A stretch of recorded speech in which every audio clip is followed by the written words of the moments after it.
today we're really focusing on the narrative of Marcus. Yeah. You have a very, very interesting story.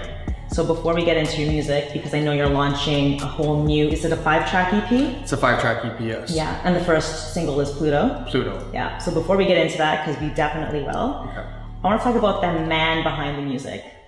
The man behind the music Yeah. is Marcus Haran, is a man that, you know, didn't have an identity, you know, growing up. Coming into Canada, we were refugees, you know, with my mom struggling to bring us over from the civil war in Sri Lanka. So like, you know, she's a brave woman for everything that she's done and, you know, for saving our lives basically.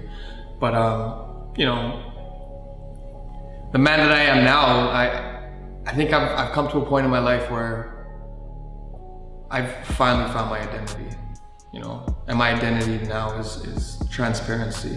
Okay. So I think that's the man behind, you know, it's a person that's very transparent, like no filter, just real and raw. What did it take? Well, let's back it up a little bit. So when I was reading about you, a description of one of the words that was used to describe you and your journey was the phoenix. Yeah. So the phoenix is about death and rebirth. So basically constant death and rebirth. So what parts in your life did you feel you experienced these deaths and rebirths, and how did that contribute to you and your music? Family affairs, you know, friendships, struggles in life. When my dad left, that was like a death in my heart, you know, and then finally being able to, you know, reborn from that was like probably the hardest thing. And I don't think I've like overcome that part yet of my father not being there for me. But like definitely that was like a death to me.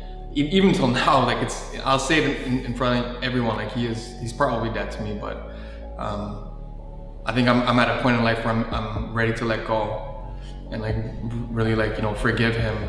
But you know, it's a rebirth to me now because it took me some time to like really find myself, you know, and now I think once, you know, I've accepted my skin disorder and I've accepted my flaws and my imperfections, I think now it's like, it really is a rebirth for me, you know? Okay.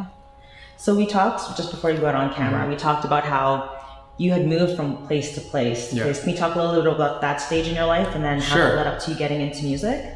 Yeah, so I was born in Paris, pregnant with me, having my brother in the back of, you know, a bunker of a horse's carriage with like 30 other people, not being able to breathe for 11 hours, passing borders, having to be quiet, finally getting into Paris. You know, we lived in a refugee camp for 3 years. You know, I was introduced to abuse, and I was also used as a drug mule for my father to like sell his drugs in the cold, lonely streets of Paris. From there, we basically moved into, like, you know, we fled into Canada. The moment I came into Canada, I think that's when things kind of just like changed for me. I was introduced to music, I was introduced to hip hop. You know, I was introduced to Michael Jackson, who, like, I vaguely have a memory where like, literally, I think I was like probably 3.5. I don't even know if this is, you know, if this is like capable of a 3-year-old to like remember these things, but I remember going up to the TV and just like smacking it every time Michael Jackson came out. And I don't know if it was because I was like excited or maybe I was just like drawn away from like reality for a second, you know? And really my mom was the person that influenced me to become a musician, because she was a singer. She would perform on stage and stuff like that. But the moment my mom realized that my brother wasn't playing drums, she took that away. And I was devastated because I would play the drums when my mom wasn't home, because I was kind of like just a kid that couldn't sit in one place, you know? So the moment that was taken away, I started imitating these beats with my mouth. So I would just play I would just play the drums out with my mouth, and like, I think that's how like I really like fell into music at that point. I understood what rhythm was, I understood what like bars, understood like what a kick and a hat and a snare. So I was like, my percussion levels like really increased. Like I was very advanced with percussion. From there, I got into like making beats and like actually making a project that I can listen to back and forth, you know? So So how old were you when you started playing the drums? Probably like 5 years old. And how old were you when you started beatboxing? Probably like 6 years old. Oh, wow. Yeah. I was in the sandbox. I literally moved to Toronto thinking I invented beatboxing. I thought I invented beatboxing until like I got into a feud with this kid in grade 7, and I found out he was beatboxing, and then I was like, oh, I can beatbox too. And then he went around telling everyone in school like he taught me to beatbox. I was like, no, man, I got, you know, like you didn't teach me. It was just kind of like, you know how kids are, they're just trying to like, you know, own everything. But yeah. So you've had a long relationship with music, it seems. Yeah. Okay, so tell me when did you first fall in love with hip hop? Like, what was your first introduction to that genre? When I was like in grade 7, I remember walking home, much music was on, and Eminem was playing. I think the track "Hi, My Name Is." I think that's what really took me like off the roof. I was just like intrigued. I was like just so fascinated by this white boy that, you know, was like so different. Like he did not give a shit about what he was saying, but he was making fun of his mom. I found that really funny, and I was just like telling my mom, like, Mom, what if I wrote a song like that? Mom was kind of like, nah, I'd slap the shit out of you. Okay. But it was funny. My mom like knew, like I fell in love with Eminem. You know, even now, like I think my dream is to meet Eminem and just like be like, thank you for introducing, you know, what real life is to me. You know. Yeah. So I was able to adapt his music. I was able to, you know, really just like understand myself as a person through his music. So let's talk a little bit about your music journey, because you talked a bit about your personal journey, and would you say that affected the earlier stage of your musical journey and the kind of music you created and were drawn to? Of course. I think, you know, from everything that I've been through in life, especially with like, you know, not having an identity growing up, not having an idol, my father not being there, you know, being bullied in school, and finally just like fighting back and being introduced to the streets, being introduced to like all these dark things in life, that really did have an effect and an influence on the music that I was doing, because I was attracted to low frequency music. And, you know, people may think, oh, why you always listen to low frequency music? It really, it grasps me in a way, like it pulls out emotion, so I can relate to low frequency music, because my emotions like can relate to these things, you know what I mean? So, yeah. So you were drawn to low frequency music on the listening end and creation. Like, you know, people would always like, even like in the past, like when I was talking about my life and I was talking about things like that, you know, my DJ friends were like, no man, like, yo, you need to make a track like Migos, or make a track like, you know, like one of these other artists that are popping. You know, I was kind of like pushed into making music for the clubs. You know, it's like, but just like that bop, boom, bap type of thing, but never really had no substance. So like, I did it because I'm like, fuck, this is what everyone wants to hear, why not? So I did it, but I wasn't really happy with myself when I was making music like that. You know, I wasn't able to connect. I don't think if I ever went on stage and I performed a track that didn't connect to me, I probably wouldn't do a good job. I'd probably do a good job, but I probably wouldn't do the best version of myself on stage, because I don't connect to it. Yeah. You know, and I think that's really important when it comes down to it now, to music. It's because you want to be able to connect to like what you're saying. You don't want to say something that's not true, because like, how are you going to connect to that? Yeah. You know what I mean? So. And there's an energy that comes with saying something that isn't true, right? Of course, it's not real. It's just it's an energy that's like, it's like a blockage in a way. It's like you're saying something and you're trying to live it, and you're trying to say it to the fullest capacity as you can, but you're really not saying it, because people can see right through it. People can feel it through your voice. People can feel the vibrations. But if you really have something real that you want to say and you say it, people will be able to connect. There's something in the air, there's something in the frequency that people can see and feel, right? And I'm a big believer of energy, so I feel like it's real. Okay, then we're the perfect match for this interview then. I listened to some of your earlier stuff, which you, I guess, had hoped I wouldn't find on YouTube. But I definitely saw the progression of your narrative. So when and why did that shift? I mean, it shifted for me because, like, you know, I was making music. I was making music for people. I was making music for everybody else. I wasn't making music for myself at that point. It was therapy, but it wasn't the real therapy that I wanted, you know what I mean? Like I was making it because like, I wanted to impress somebody else. I wanted to impress that guy. I want to impress this guy. I want to impress her. Like, but really, I wasn't impressing myself. You know what I mean? Like, I wasn't honest with myself, and I was only doing it because like everybody else wanted to hear that.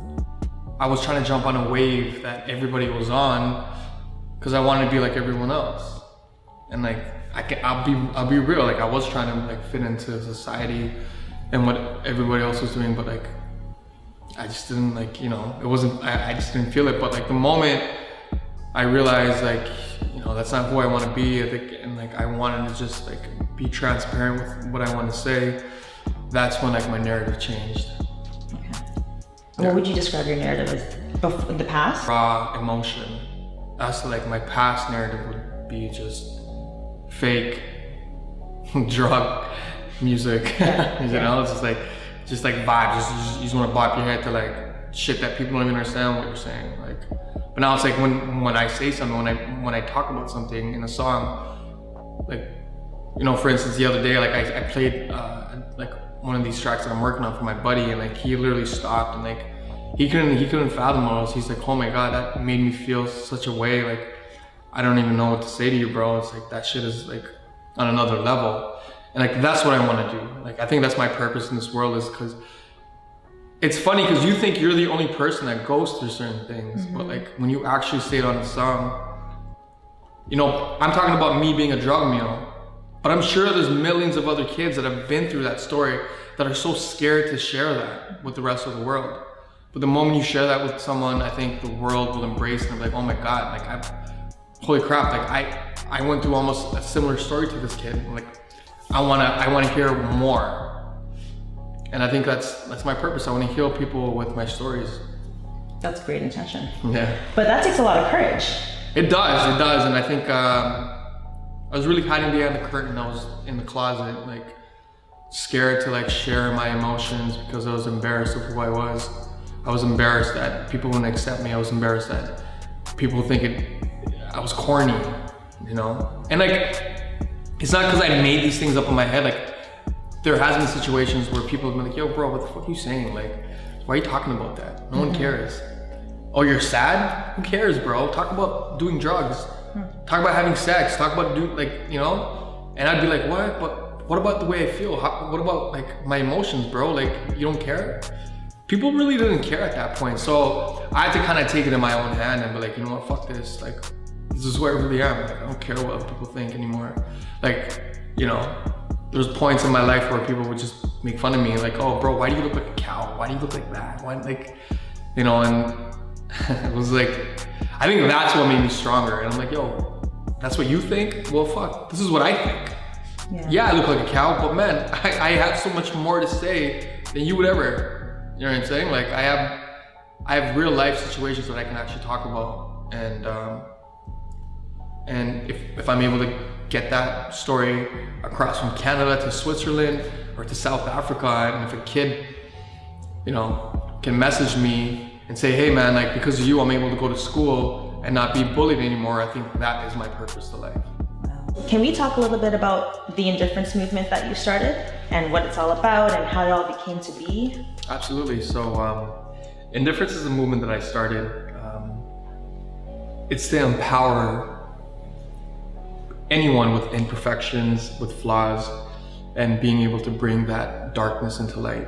You know, everyone, you know, even myself, like I used to hate myself, you know, like, and that's something that I feel like everybody in this world goes through. And I think that's why Indifference is so important, because it's a movement that empowers people's imperfections and helps them like understand that, you know, this is who I am and this is how I'm gonna accept myself, and this is why I will accept myself, because my flaws, my imperfections is, you know, what brought me to where I am in life right now. And these experiences, collectively, we can bring everyone's darkness into light. So I think it's a huge thing for me, because I feel like in a world, especially in the world that we live in now, in the society, people don't pay homage to people with imperfections. I think it's slowly starting to happen, but like, if I can speed it up, you know, and help these kids and adults and senior citizens,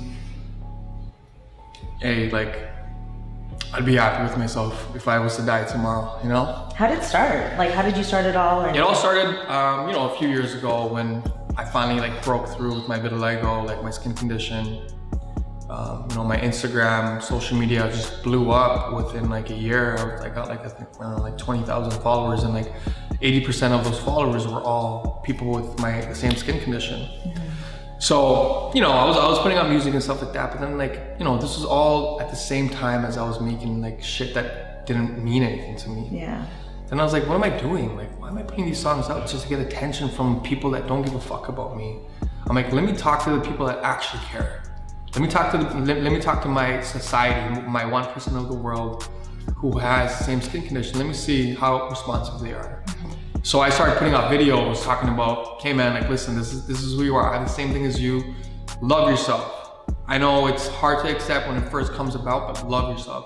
And the moment I started doing that, like I was getting so much like love from all over the world. And that's how the movement Indifference started, you know. My creative director told me, she's like, indifference is who you are. So shout out to Umbreen. But that's how it started. Like, you know, my team just sat down. They're like, you have a bigger purpose. Like, your purpose is not just to make strip club music. It's not to talk about drugs. Your purpose is to talk about who you are and where you came from and why you think your skin is, you know, a representation of 1% of the world who suffer through the same thing, and why you think collectively you guys can all come together and help heal each other.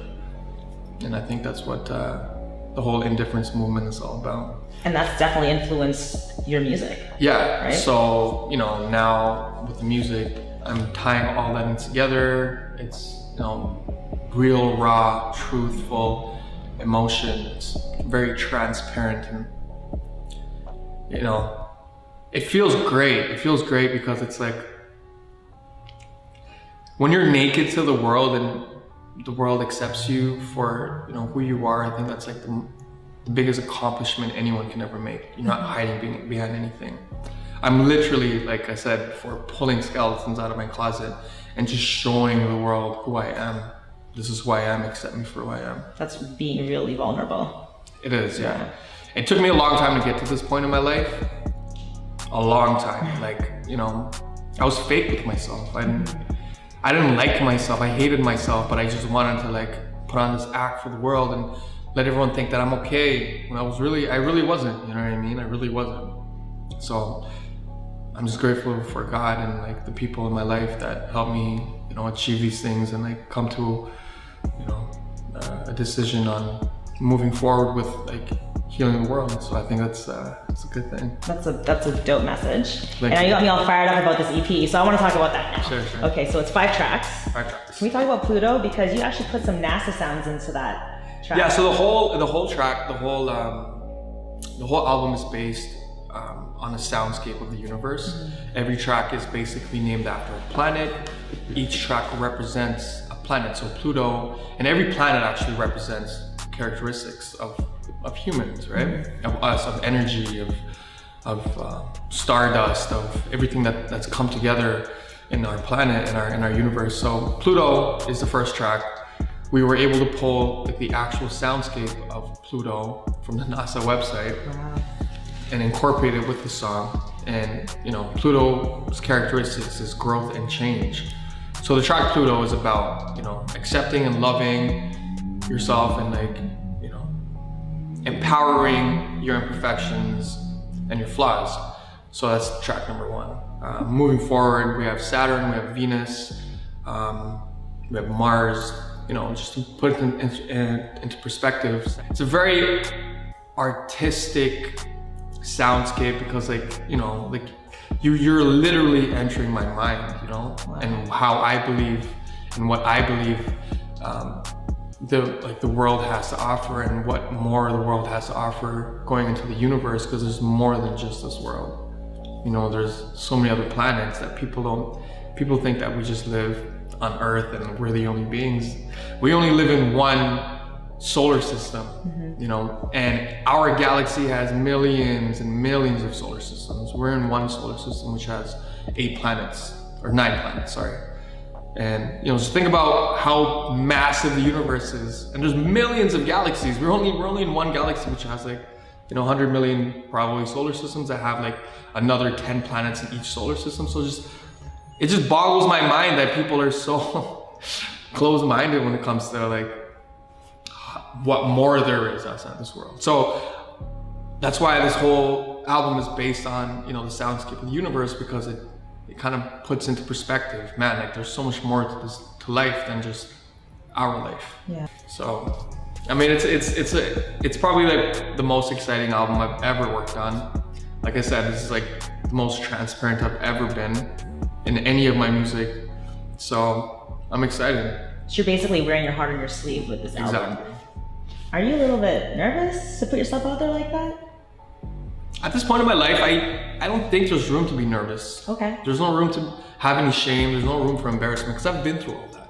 I did it all for the past 10, 12, 15 years. I've been embarrassed. I've been shy. I've been insecure. You know, I've been afraid.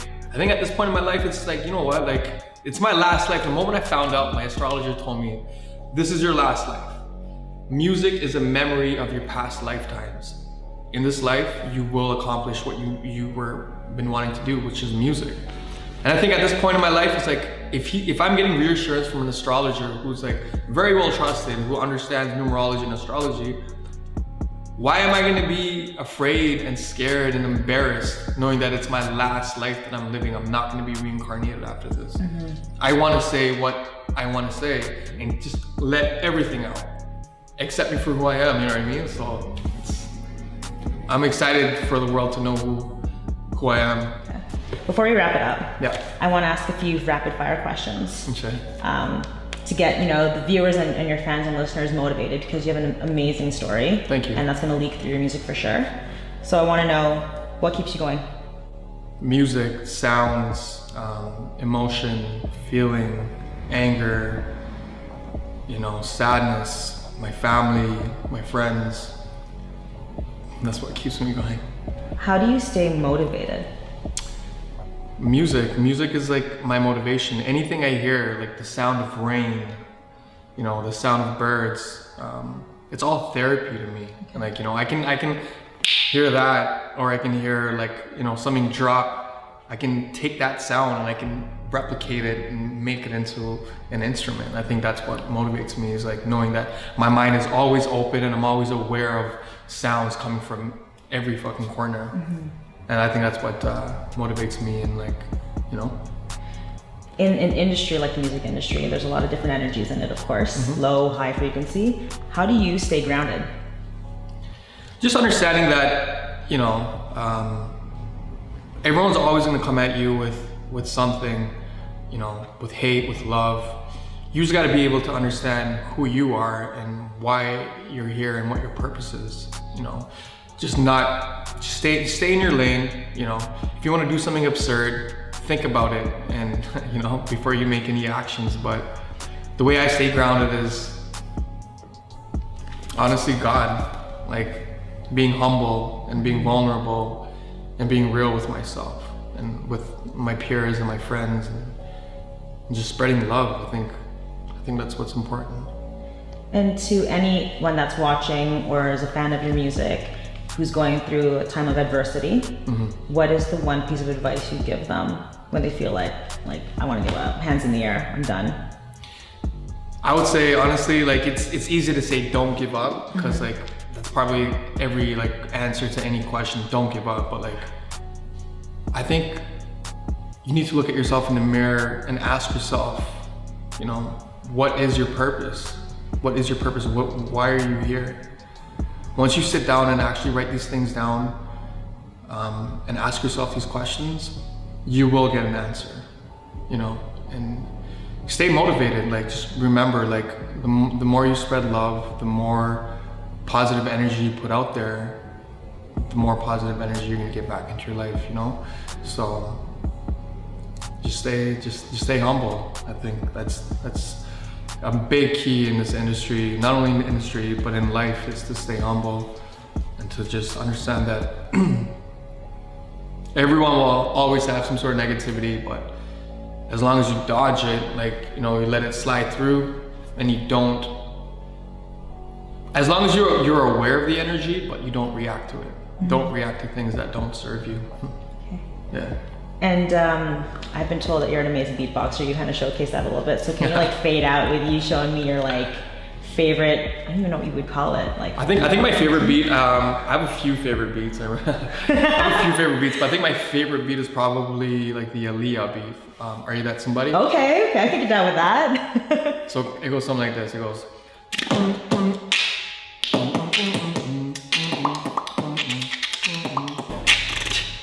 Oh, wow. You have to teach me that later.